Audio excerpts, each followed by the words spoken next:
I look at the most dangerous man in the room is the one who has nothing to hide. If you have nothing to hide, then you're comfortable in your own skin.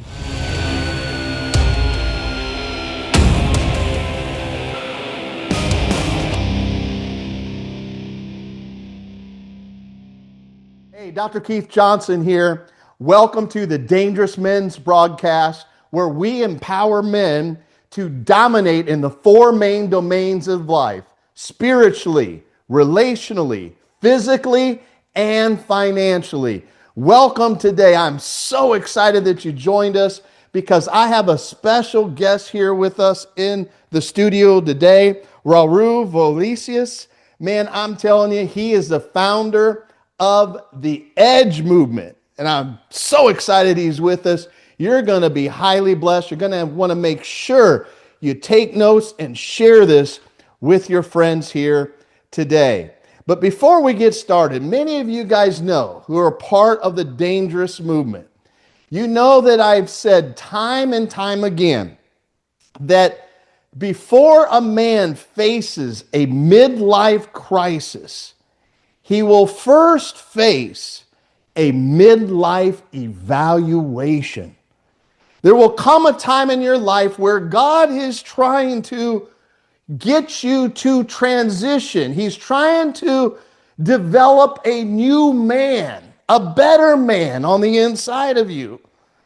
And what he needs to do is he needs to recalibrate you. He needs to put, at a certain point in your life, a new vision for the next season of your life. And what he wants you to do is he wants you to get alone and hear clearly so that you can see the picture of who you're supposed to be, what you're supposed to do, what you're supposed to have, the new life you're supposed to build. Sadly, as my guest will share with you, most men are sedated. And if you don't evaluate, then you move into the midlife crisis and you hit the wall. Some men hit it so hard, they collapse. But God doesn't want that for you. God has a bit better plan for you. The best key is a transition before you hit the wall. And I started reading my friend's book, The King's Code. Awesome book. And I'm sitting there reading it going, this brother's like my brother from another mother here. I mean, you got to understand, the two consultants you have on today have been consulting men for a lot of years. I have 25 plus years. I think he's about the same thing. And we see these patterns of how God moves in men's lives. And we've acknowledged it, and so is he in his book too. And one of the things he says, I want to make sure I get this right before I bring him on, but one of the things that he points out is that when a man hits these walls, he faces these breakdowns in all the main domains of his life. He experiences a marriage crisis. He experienced money crisis, physical crisis. He experienced an identity crisis. And in his work, he said that a man must face this. And when he does, he goes through what he calls this rite of passage. I want to talk to him about that. The moment where a man either dies where he was, or he becomes the man that he was supposed to become. It's like a defining moment he talks about. And you describe this as transitioning. I never heard this before, or kind of wordified it, I guess I could say. He talks about in his book that moving from you being a warrior for God to being a king. Wow, I love that. And so in that transition, though, he talks about, and this is where I want to nail this down. He talks about that it requires you to go through a tunnel. I'm like, a tunnel. And this is a season, a period of time where you will be tested. Now that is scriptural because even God said in Deuteronomy chapter 8, They said, why do we have to go through this hard time, this wilderness season? And God said, read it for yourself. God said, I had to send you through that time of testing to see what was inside of you. Whoa. But at the end, he said, I wanted to bring you out so you realize that men shall not live by bread alone, but from every word that proceeds from the Father. So we are trying as men to wake you up, to get you to hear the directives from the King and exercise those directives. And so, Raul, I want to say, you call this tunnel. I'm interested in this tunnel. He says, this tunnel. Why do so many men try to bypass this tunnel only to pay dearly for it later? Man, that's a great intro. Thank you, Keith. Appreciate you having me in this podcast. I would love to talk about the tunnel. Here's what I believe in the last decade that I've learned from coaching high-level businessmen. The tunnel is a rite of passage from men shifting their identity of just going to the battlefield, knowing how to be a warrior, knowing how to produce, to actually living with purpose. If we could look at the tunnel is a rite of passage to purpose. Because see, I believe that any man could become a warrior. See, there's 4 stages. The peasant stage, which is the stage where you become a victim. Like a lot of us, we have that victim mentality at one point, right? But then we got tired of the victim mentality to actually produce results, and we became warriors. But just like in every movie, the warrior eventually dies. The warrior eventually gets killed. But the transition from a warrior to a king has to be through a tunnel, and the warrior becomes what I call a sedated warrior, Keith. That's the dangerous part. Most men don't want to have the transition to a king. Why? Because it's fucking hard. It's hard. You have to reinvent yourself. You have to realize that you're not here for you, that God has a bigger purpose for you. And sometimes it's easier for us just to become sedated warriors and just look good from the outside, but inside we still wonder what if. We live with uncertainty, we lost our drive, and we constantly continue to sabotage and live on the past. And that's what happened to me. When I went through my tunnel, I had money in the bank, I had a beautiful wife with my kids, and I have a position in my company. See, most people misunderstand. They think that the tunnel is when you lose everything. The tunnel is when you don't have any money. No, the dangerous part is the tunnel is when you already have what you thought it was going to be success, but now you're not satisfied. You're not fulfilled. So what we go to is we think, okay, let me get more business, or let me divorce my wife. I want to get a younger wife. Or let me try to reinvent my business in a certain way. No, the key is, who are you without all your accolades? Who are you without your business? Who are you without your money? Who are you without your family and your kids? Who are you as a man? That is the rite of passage. And that, unfortunately, a lot of men avoid that because it takes inner work. A lot of us have been trained to focus on the outer work, the successful on the outside. But who are you in the inside is what matters in the kingdom. That's powerful. Let's look at this. I've often said that success puts a man in a fog. So we all move in life, right? Because you're talking about midlife guys. We have these dreams, we have these desires, and we hit it. We have the money, the cars, the houses now. We hit it. And that actual achievement of success is what flips us into this foggy season of our life because we think that's the mountain peak. Yeah. Yeah. And really what God's trying to do, right, is he's trying to move us from one peak to another peak. Another level. I call this the level of consciousness. So okay. in my studies, what I've done is that we all have a level of consciousness, right? The first level is the level of survival. Like we're trying to survive. You start a business, you're trying to survive. You start a marriage, you're trying to survive. You're trying not to kill each other, right? But see, what happens is if you don't face pain, if you don't face a threshold of pain, you won't go to the next level. So it takes pain for you to say, shit, I'm done surviving. I'm tired of being in a sexless marriage. I'm tired of just making ends meet. The moment that you face your pain, you go to the next level of consciousness, which is discovery. Now you start to discover, what can I do? Can I have dates with my wife? Can I have more communication? Can I become a better father, a better husband, a better entrepreneur, right? Now you start going into moving up the level of consciousness when you start thinking different. So after discovery, you have to still face more pain because now you have to pick one. Pick, are you gonna be married? Pick, are you gonna stay in this business? Like choose. A lot of men stay in that fog of survival of discovery because they don't want to make a decision. There's way too many options. Too many women to date, too many business opportunities. I don't know if it's AI, I don't know if it's real estate, I don't know if it's coaching. So because you don't make a decision, you're gonna stay confused. But the moment that you have enough pain, that you're tired of just being a jack of all trades, when you want to master something, then you go to the stage of transformation.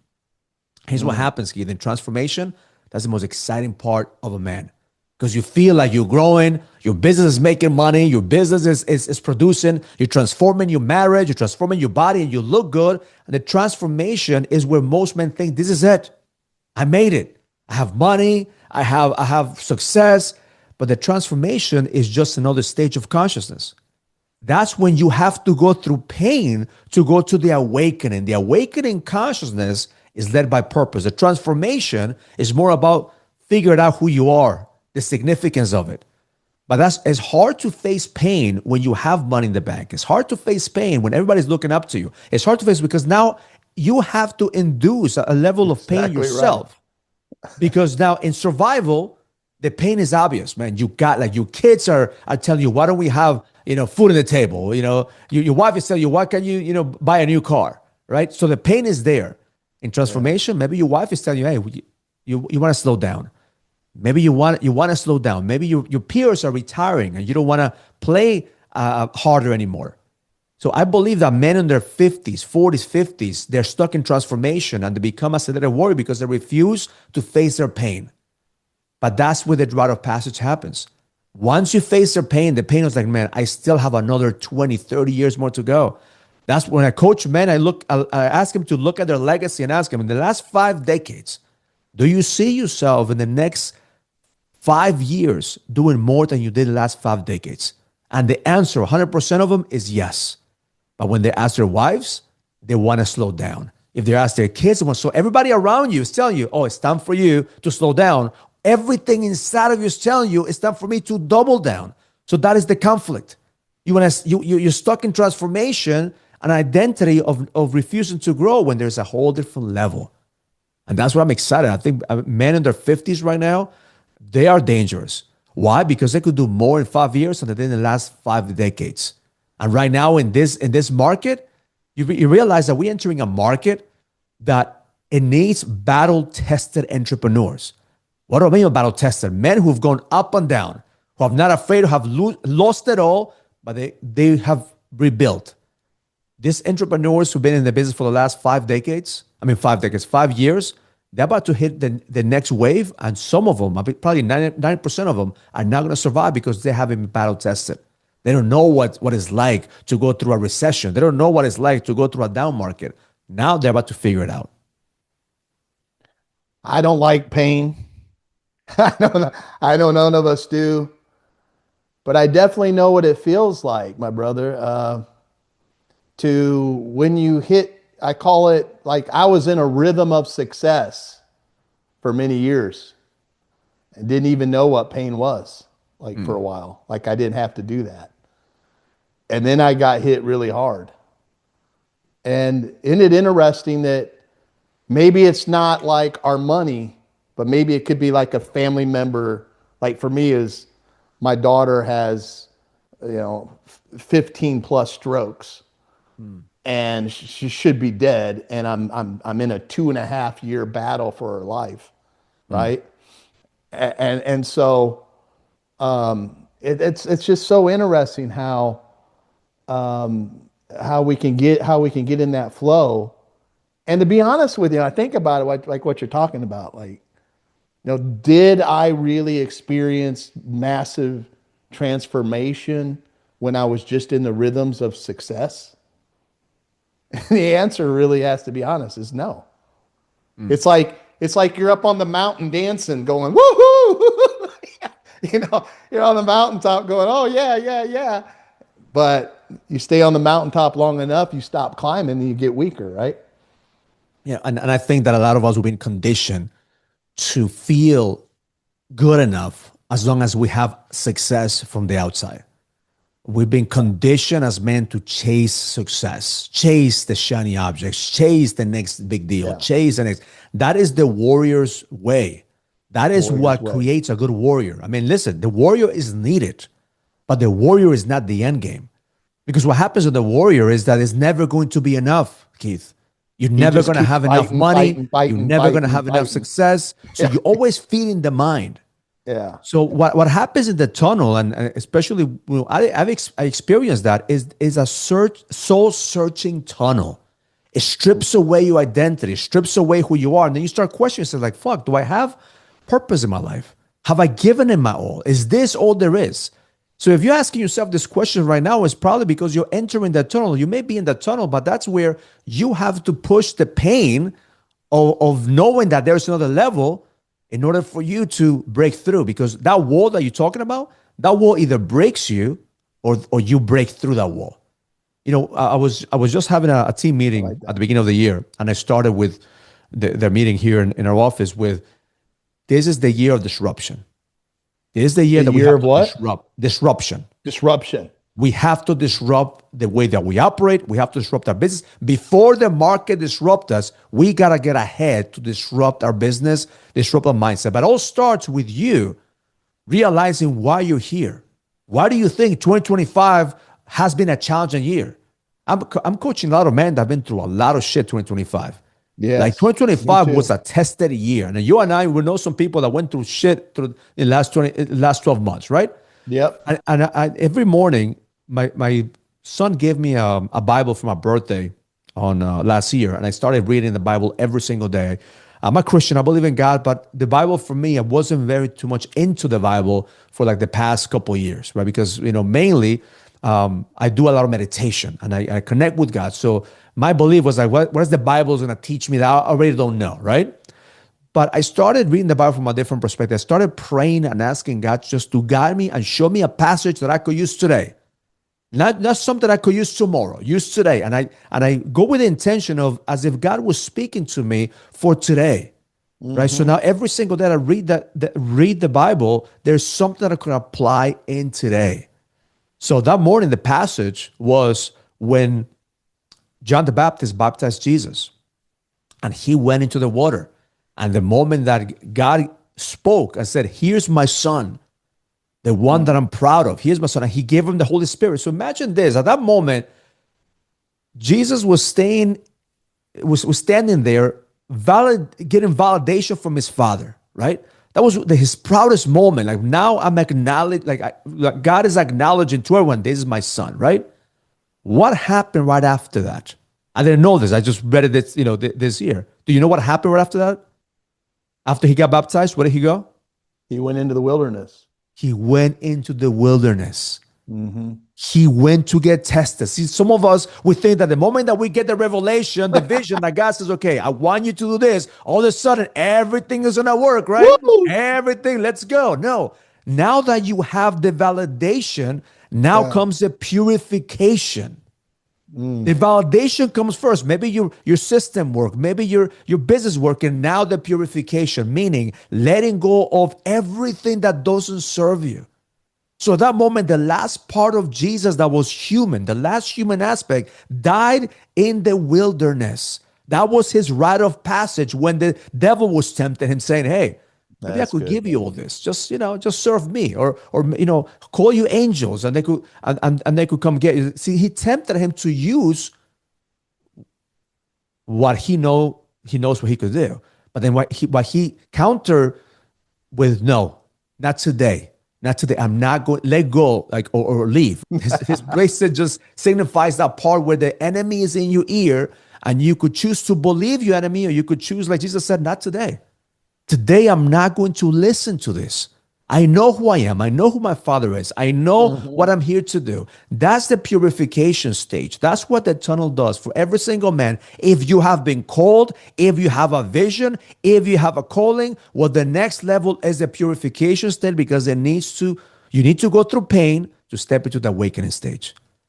And the awakening stage will lead you to the stage of creating a legacy, the transcendent stage. Transcending your work, transcending what you are. Transcending means like it's not about you or me, Keith. It's about the work that God has put us in this earth to do. It's no Right. longer about the mind. It's no longer about the ego. It's a soul level conviction that doesn't matter what happens, you're gonna figure shit out. Very good. And the thing that we have to grasp is that before Jesus, that's kind of like the tunnel. Even Jesus had to go through the tunnel. 100%. And 100%. before the tunnel, Jesus or God affirmed his identity as a son in whom God is well pleased. And that empowerment, that identity empowerment took him through what he had to go through. And I also want to, I think guys need to understand, because I want to shift to a new topic, but I think guys need to understand, and I know you know this very well, that a man's most effective decade of his life is not his 40s and his 50s. The most powerful, impactful, wealth generating decade of a man's life is actually in his 60s and his 70s. And so what we start realizing, what you pointed out beautifully, is that we start getting these voices around us, whether they're family, friends, associates, that start telling us to cool off, to start telling us to settle down. And that's really not what God is saying to us. It's time to rev up. It's time to go through the pain, because on the other side, there's this bigger future. There's this bigger thing that really, up until our 50s, God's been preparing us for it. You know If what you I'm look at saying? all Like the I'm great saying in men, my 50s, everything I've been through I'm 58. Everything I've been through right now is all preparation for my 60s. What do you think about that? if you look at right now what's going on with technology, Keith, what's going on with AI, what's going on with the health industry, we are going to be able to prolong our life for another 50 to 100 years. So in the next decade, you're going to see men living 120, 130 on a Wow. regular basis. So just imagine, like in your 60s, you slow down. It's like you're quitting halfway through the journey. Like you're saying, okay, I'm done. When the reality is that this is exactly, you're entering the power phase. This is what I call the power phase. This is when you realize that there's some things that you did that didn't work, and you learn from those mistakes. Now you have a network of people that you're surrounding yourself with, people who are true believers, opposed to those people who are your 20s and your 30s. You're looking to have as many friends as you can, right? Anybody who be your friend, you like want to hang out with people. You want to be, you want to have people in your circle. In your 50s, your circle is very small. In your circle, your circle is very tight. Why? Because you're not looking for more people, you're looking for more depth. You're Quality. not looking to go wide. You're looking for deeper conversations. This type of conversations. You couldn't have this in your 20s or your 30s. You were in the warrior stage. But that's the exciting part right now. The way that I look at the market, if you're a man in your 50s and you're entering your 60s, this is the prime moment for you not to slow down, but to actually start thinking, what value can I bring into the marketplace that this other young man, if you start look, a crazy statistic that I heard the other day, Keith, is that a man from 18 to 22 right now, 75% of those men have not talked to a woman to get a date, like face to face. Men from 8 to 22 have only talked to a woman to get a date on the text or an app. They don't know what it's like to go up to a woman and say, hey, like have game to talk to them, to see get rejected. Because those young men don't like rejection. So therefore, they'd rather just swipe in, click, green light. Okay, we're a match. Let's go. As opposed to have the rejection. Imagine if you and I like didn't like rejection. We wouldn't be here. You wouldn't be married. I wouldn't be married. Definitely wouldn't be married. Back in the days, we had to get rejected. We have to get punched in the face. That's what, and guys in their 50s and their 60s, we have that experience that allows this man to realize that it's okay to fail. It's okay to be rejected. It's okay to go to the tunnel. I wanna bring back the idea that it's okay to have pain. Because we're in the culture that is like, oh, you have pain? Let me give you this drug. Oh, you feel bad? Look, we're supposed to be happy all the time. We're not supposed to be happy all the time. We're supposed to process our emotions. I teach something called emotional fitness. Emotional fitness is not like emotional awareness. Emotional awareness is aware that you have a problem, right? We are aware that we have problems. Emotional fitness is to be able to fight through those emotions. So if you feel angry, don't push it down. Process that anger. Feel that anger. As a matter of fact, I teach an exercise. So actually, you bring that anger, you amplify it. You amplify fear, you amplify anger, you amplify all those negative emotions, and you shift those emotions to fuel because everything is energy. Yeah, I think we practiced that at the Men of the Arena tour, the daily ritual. I don't know if you were there when I asked men to Yes. breathe Yes, in, I was. to do a breathing exercise, and to step into moments that you fear the most, to step into the moments that you feel like you're a failure, because those are emotions, those are thoughts. But a lot of us, what we do is we don't want to feel those thoughts. We don't want to feel those emotions. We put those emotions and we push them down, but then come back stronger. And that's how they sabotage our life. That's powerful. And I'm going to say something about that because I think it's very, very, very important. I want to acknowledge something about you that I noticed by the two of us hanging out together and by observing you.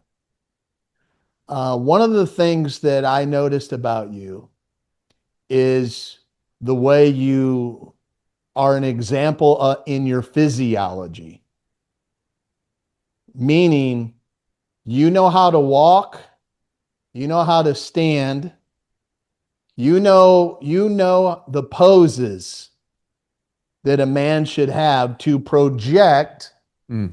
confidence.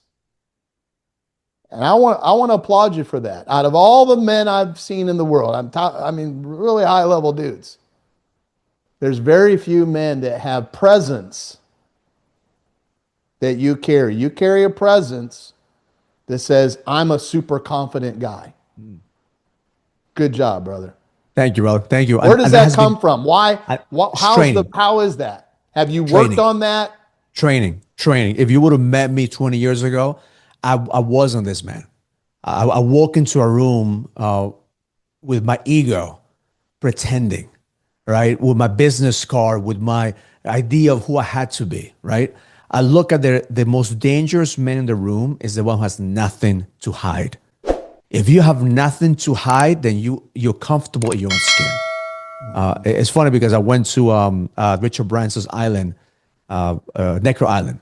My wife and Oh, I that's were cool. there, and we were sitting there, and there was a bunch of billionaires. Nobody knew each other, but it was billionaires, and then Vivian and I, right? We were sitting down there, and those conversations, we started talking about things that my failures, my mistakes, how I got into this path, me drinking every single night half a bottle of tequila to sedate the pain that I had, right? Feeling like I was not good enough, being bullied because my parents were immigrants coming to this country. So I started sharing that. Everybody looked at me like, well, this fucking guy's crazy. He in the first dinner, he's sharing all his pain. But after that dinner, everybody wanted to talk to me because they were comfortable. They were comfortable with me because I'm not hiding anything, right? As opposed to the guy who's trying to pretend Wow. who has more money or who has more this. You're competing at that level. I was gonna lose. But can we compete and how real can you get? Can we compete on how what are the things that you're afraid of people knowing about you? And that the realest man in the room could actually have more power. Why? Because people trust you. They trust you that you've been through shit. So that's where the confidence comes from. Like, I have nothing to hide. There's nothing that you cannot find about me that I haven't already said in a YouTube or a training or one of my seminars. So I come into the room knowing that I'm not trying to prove to anybody anything. I'm just looking to be me.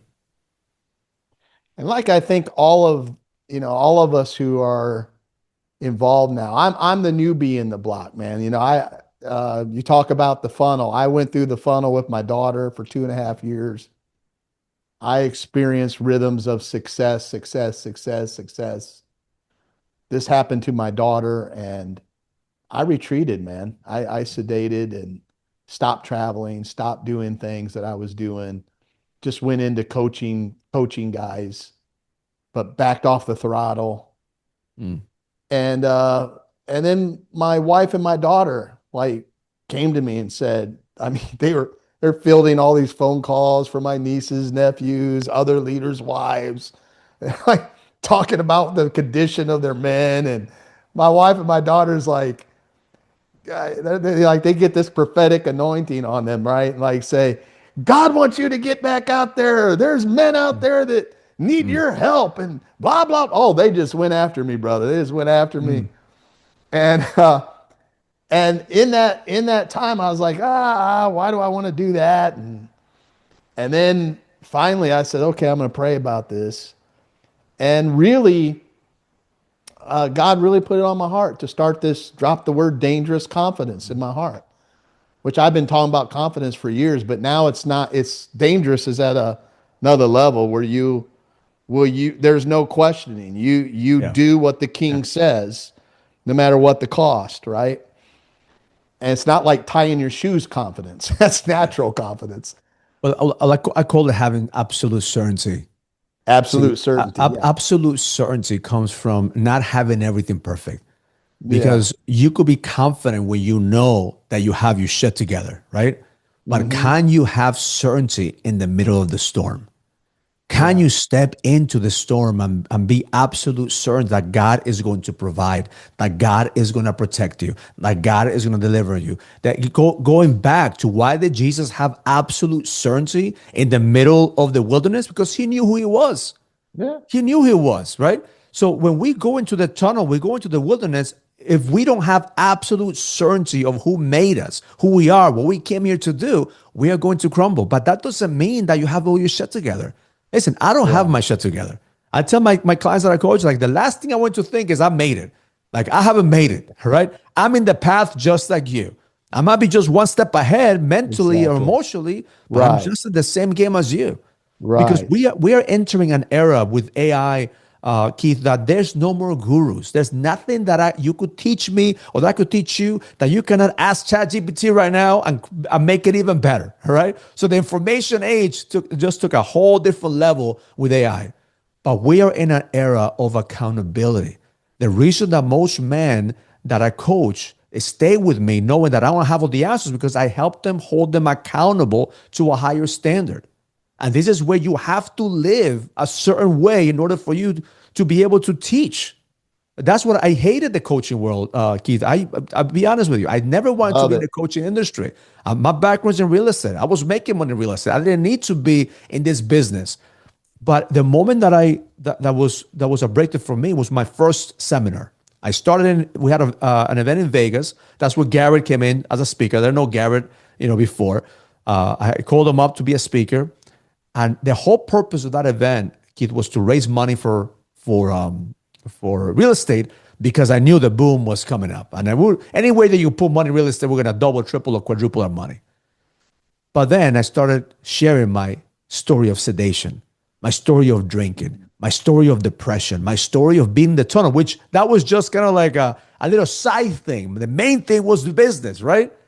Every Yeah. single person there wanted to know about how did I get out of the tunnel in one piece because their husband didn't make it. Some of those guys didn't make it. So now Right. God put in my heart, like, I have to teach men how to get out of the tunnel because otherwise men are going to die, suffer, and families are going to be destroyed. Anybody could teach real estate. Anybody could make money in real estate. There's only certain men that could actually walk through the tunnel and help men walk through it so they don't sabotage their business and their lives. And that's the calling. I feel like that's when the coaching business has to be a calling because if you only focus on the money, people are gonna see it. People are gonna feel it. And what I want everybody to grasp, all the dangerous men who are listening, and those of you who may be new to us, one of the points I was trying to get to was this has been such great dialogue.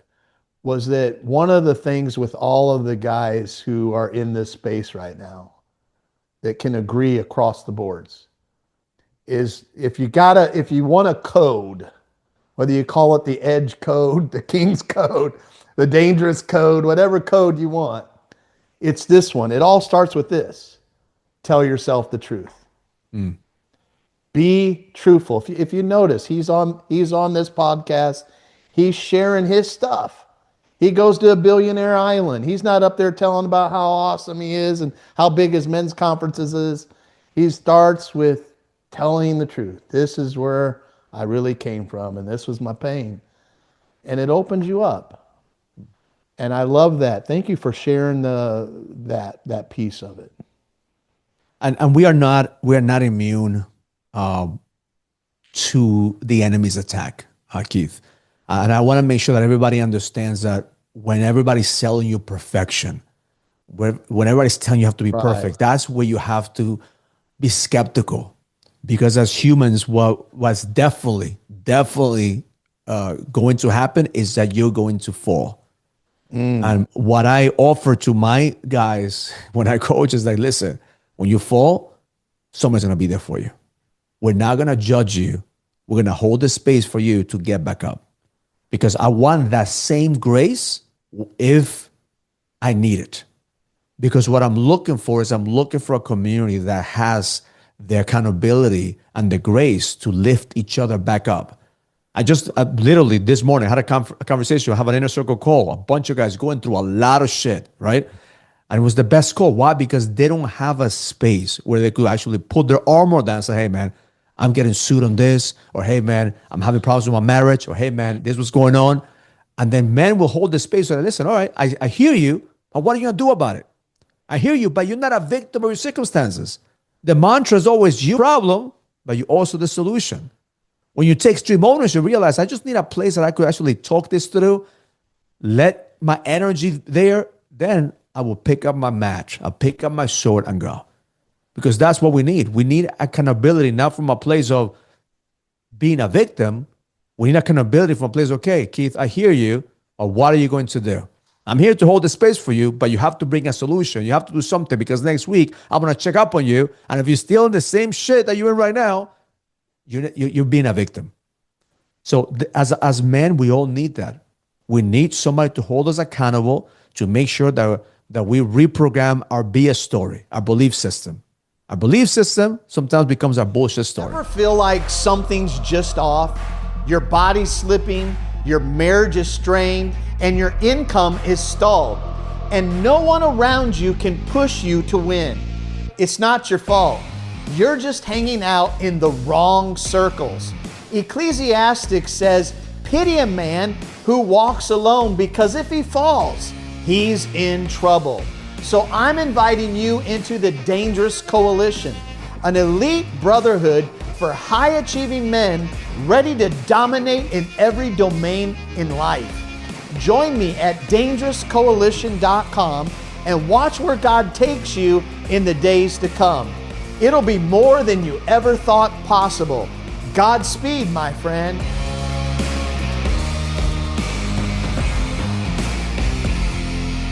I want to ask you about this because you've been in the space longer. He said we're in the era of accountability. Now, when I started, so the dangerous movement's only been going on for where are we at now? I launched it in June of last year, so we're 6 months in. We've had some great guests on the Dangerous Men show so far, and we got I'm like a baby. I'm learning, all right. But one of the first thing that I felt in my heart to do, just listening to the King, is start the Dangerous Coalition. And a coalition, I studied that word out because I go to South Africa a lot. A coalition is a gathering of young lions that they come together to dominate a territory in a region.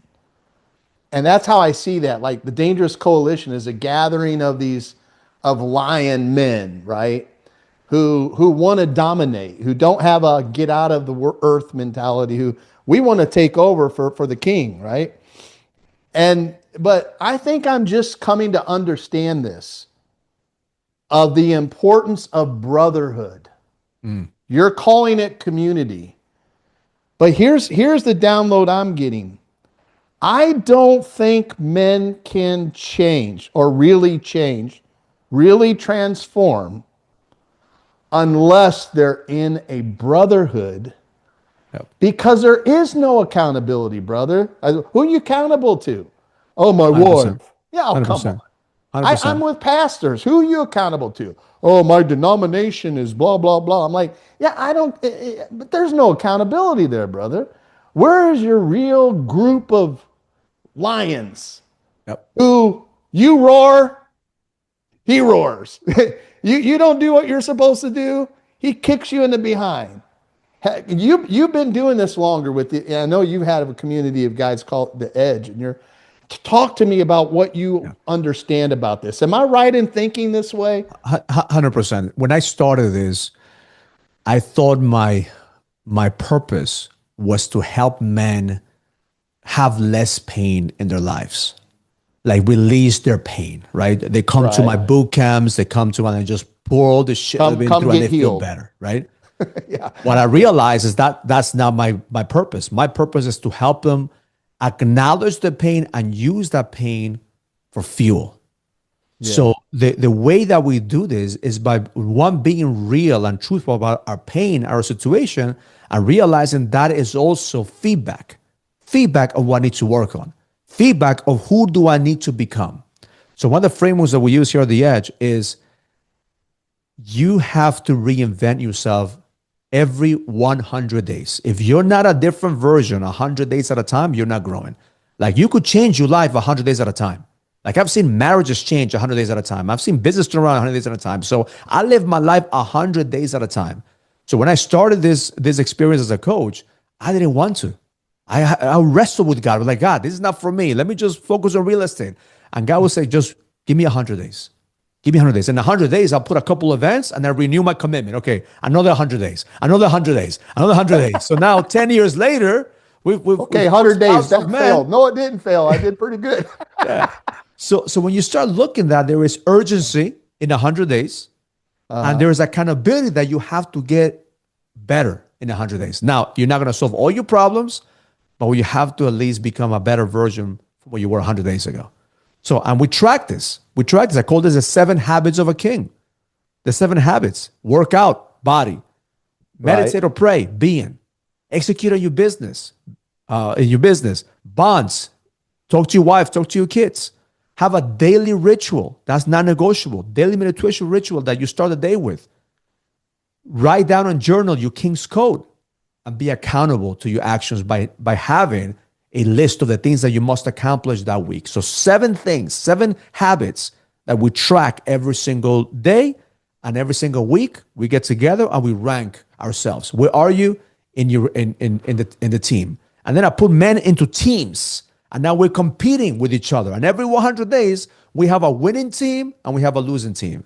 So I've done this for the last 10 years. That's how we've been able to hold men accountable and a tighter circle like Navy SEALs. Let's get shit done in 100 days. Yeah, don't. I understand you have a vision for 10 years. I understand you have a New Year's resolution, but talk to me about what are you going to do in the next 100 days. That's what I'm excited about. That's what I will coach you in.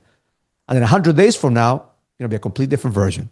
And then we continue to double down. So we help men do more in 100 days than the average man does in 1 year. So help me with this, brother. Because this is going around in my mind.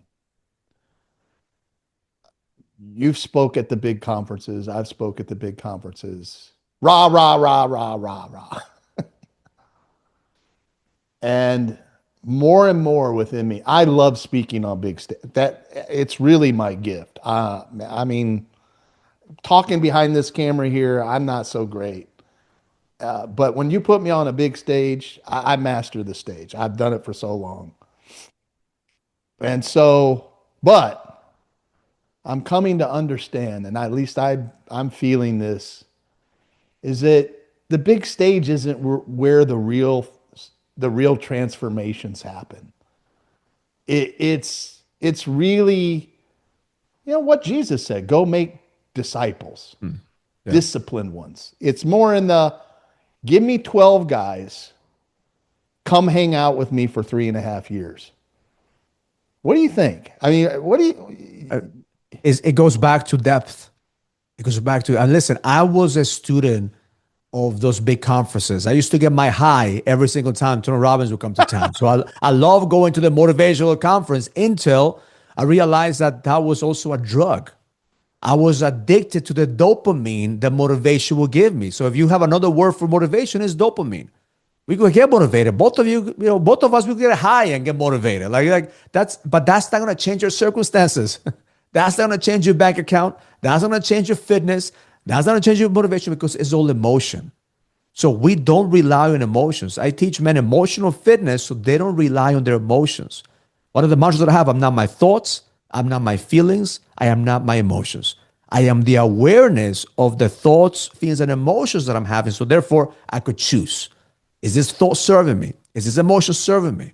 So we teach, really, we go deep into breaking down, breaking through what it takes for you to be emotionally fit in order for you to manage everything, because everything comes down to emotions, Keith. Every decision is based on your emotions, on your thoughts, every deal you make. So a lot of men don't know how to deal with their emotions. So they're either very emotional or they don't feel anything. They feel numb. So you have to have the fire, that emotion that says, you know what, I need to break through in order for you to make it happen. But you can't be too emotional when it comes to deals because then you make emotional decisions. So it's an integration. So it's deep work. Really what we're talking about is how many Navy SEALs do you think are out there? I think the percentage of the Army, there's like millions of people in the Army, but there's only a small percentage of people who actually make it to the Navy SEALs. So that's a training that you and I do. We're not training average men. To be a dangerous man, to have a man that has the edge, is really we're training the 1%. But here's what I believe. Give me a man with the edge, and he will impact thousands of lives. That's what I believe. I'm not here to have millions of followers. I'm here to have a group of men that will impact millions of people. See the difference? The big difference between like being on the stage and being in the arena, in the tunnel with them. That's what I'm talking about. I mean, I think from my perspective, I'm always thinking, oh man, men's movement. We're gonna rent a stadium, man. Man, I want to see this, like, 20,000 men show up. And, and as we know, we've seen some guys try to do that. And they don't, can't even fill the bottom floor up. Here's the reality. It will happen. It needs to happen. Like Yeah. God has put a vision in me to have 10,000 men in Madison Square Garden. So I do want that to happen. But Yeah. here's the kicker. Who Okay. must you become to attract the right people there? Like that's a whole different level, Keith, of somebody like you and I to be able to lead that, right? But it starts. So if we start with that without knowing that we have to go to the fucking wilderness, we're never gonna make it. So I'm truly excited to see the movements like that grow. But I know that right now God has called me to be in the Navy SEALs. Because the Navy SEALs training, I call this the training between a Navy SEAL and a monk. Like I train men to have that Navy SEAL discipline with a monk mentality, knowing that everything is spiritual, that God is working through us. So you think what I'm hearing from that statement is, Keith, keep the vision of big stages, big arenas for the future, but stay disciplined on the 1%. Become the person you're supposed to become. I call this the push and the pull. We all need the push and the pull, right? What's the pull? Because if you tell me right now that all my work is only going to be for a handful of guys, the mind is going to, you have to have a vision that's going to pull you. A vision is going to pull you, but the push is, okay, I'm here to lead 10, 12 guys at a time. I'm here to lead, 20 guys. So that's the push and the pull. So eventually the capacity will meet. But that's where I believe a lot of coaches and trainers fail, is because they try to become that before they master this. You gotta master that art and be this of building disciples, of going deep to be able to go. And that will happen like this, Keith. That will happen like this. Like look at where where we are with technology. And we could have a podcast right now. Thousands of people will watch this, right? So we're already doing it, but not at the level that in our mind we see it. But once our capacity reaches the precision, the brand, It happens like this. When you see a dangerous man, what do you see? Someone who has nothing to hide. A man that's comfortable in his own skin. A man that doesn't care what people think of him. A man that knows that God made him, that God is guiding him, that the only person that could judge him is God. And he's not perfect. He's not claiming to be perfect, but he knows that he needs to work on himself in order for God to use him. And when you talk about the edge, what is the edge? So I called the edge the four letters. E, having the energy. Like just like you said, posture, the way you stand is energetically. Like you have to have the right energy. You have to know that your energy is contagious. So if you don't have the energy of abundance, if you have the energy of creating an impact, you have the energy of lack, you have the energy of thinking about yourself. So first is having the right energy. The second is being disciplined and determined. The third is being guided by a higher power, believing that is something bigger out there that's guiding you. And the last is execution. Like a man with the edge executes more in 100 days than the average man does in a year. So it's energy, determination, and discipline to be guided to execute. That's why you have the edge. When you go to churches and see Christian men,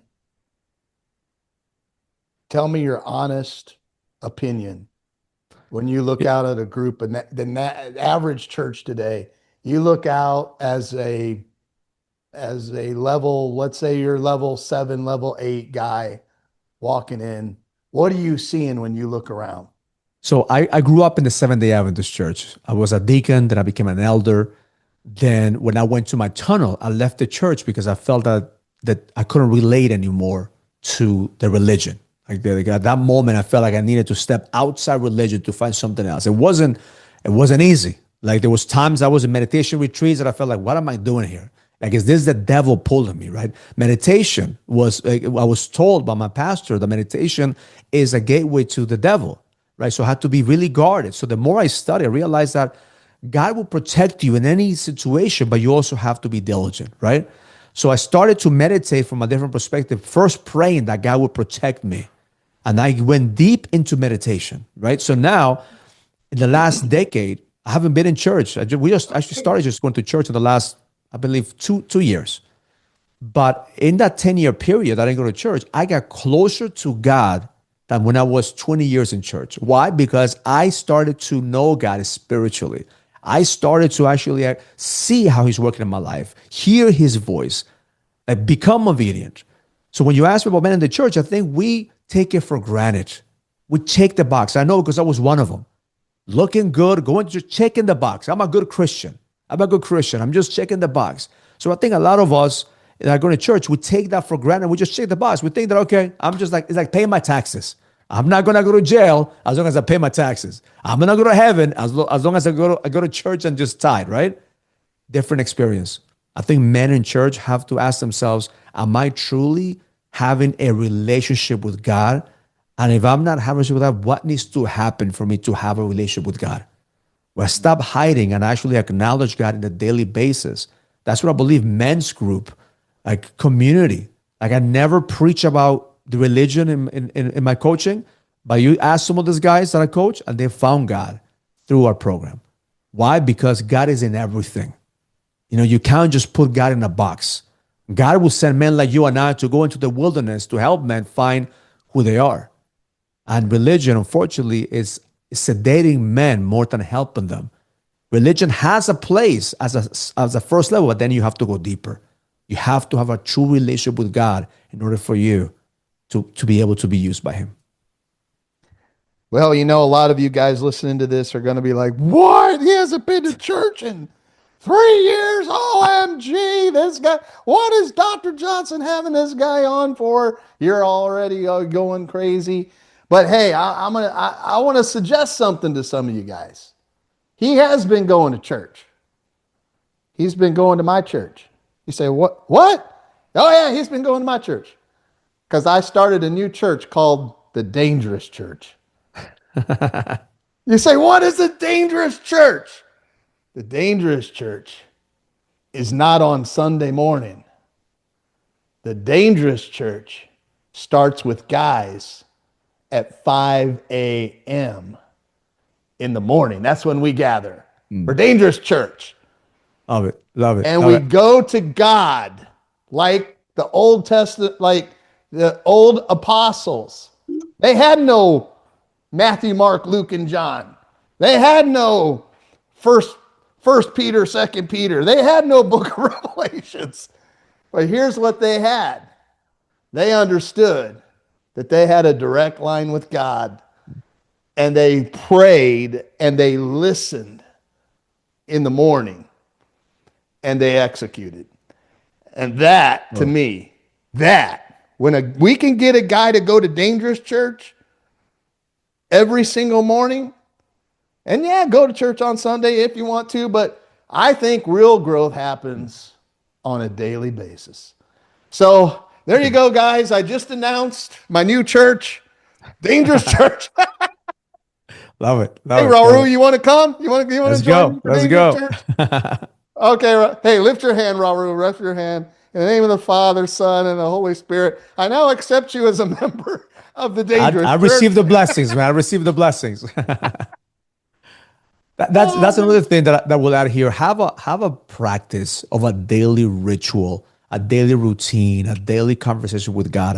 I've been yeah. doing this for the past 15 years, and every single morning, like I listen to God, and sometimes it's not good. Sometimes it's not what we want, but that's where the relationship begins. Having a daily way that you get up every single morning to worship, and not just even with just worship, just process things through Yeah. conversations with God. Well, if he's the King of Kings and we're the king has a mission, the king has things he wants done in the earth, and he's just looking for other kings. Like who's actually listening? Who can He use? That's the main thing. Yeah. Who can we use? My prayer every morning is, God, bring me the man that I could help and bring me the man that could help me. And we're going to fulfill your purpose. Let your purpose be done in my life, not my purpose. And it wasn't always like that. It was always about Raul. So the more that God was able to shape me and mold me, I know that He's guiding me. And every single move, miracles happen, and people like doors opening, like come into my life asking me to do this. Like you don't know where God has every single piece, but He already has it together. He already ordained this. All we have to do is get the other way, allow God just to work through us. I started listening to you a few years ago, and I in Dangerous Church, I asked God. I said, God, connect him. I want to Mm. connect with this guy. And what do? We show up at the same place, Yeah. and when we hang out for, I think we were greeters at the. I think we were greeters Yeah. at the front door. Yeah. That's right. Like, what are we doing standing here? We're like greeting everybody coming in, and we're just talking, having a good time, and met your son and your family.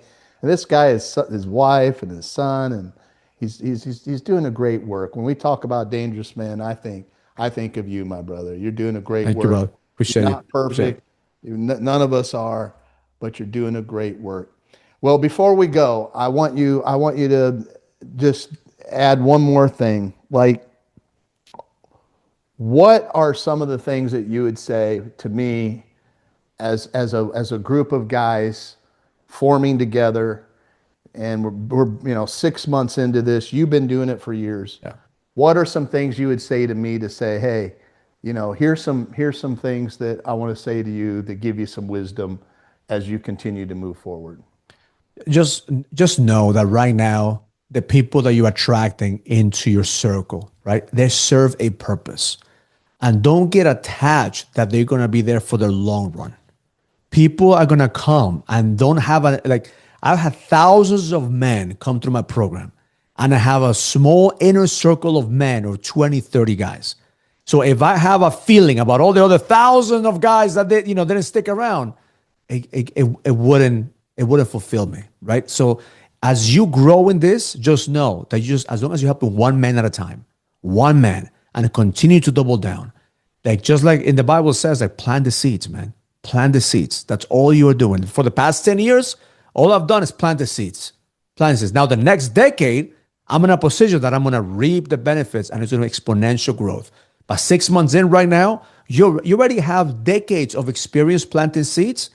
Allow God to plant the seeds in you through the men that you're coaching, because the men that you're coaching have been already called to work through you.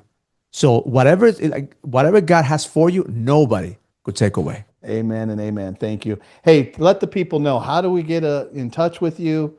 How can they access your book, your products, and all So that? we have a website, edge100challenge.com. All my information is there. We actually have monthly workshops in our headquarters to talk about the 100-day challenge. This year, one of the things that we're going to do a lot, Keith, is experiences. We have virtual stuff, but we want men to gather.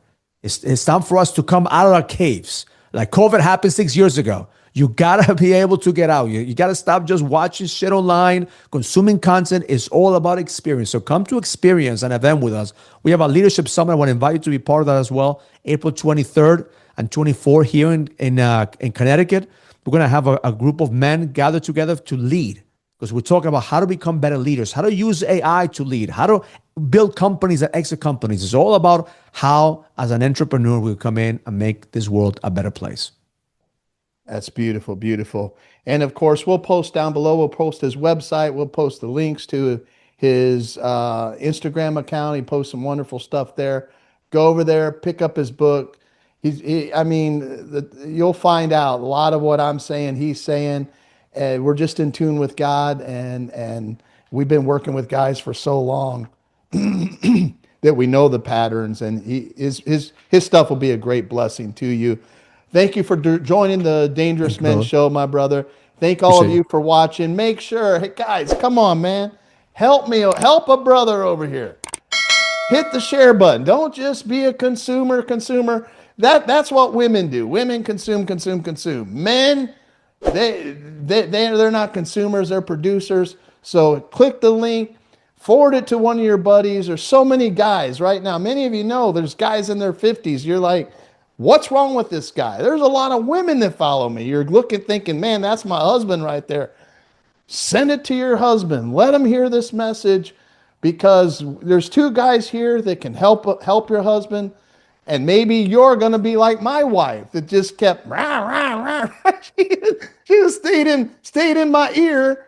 And I believe that's why I believe God raises a prophetic woman around a man who has a big destiny. And that's why women like to talk a lot. He needs a lot of support. He needs a lot of encouragement. And God put you in his life, not to criticize him all the time, but to speak potential and possibility and say, hey, you need to get connected with guys who are going somewhere. All right, God bless you, everybody. We'll see you next week.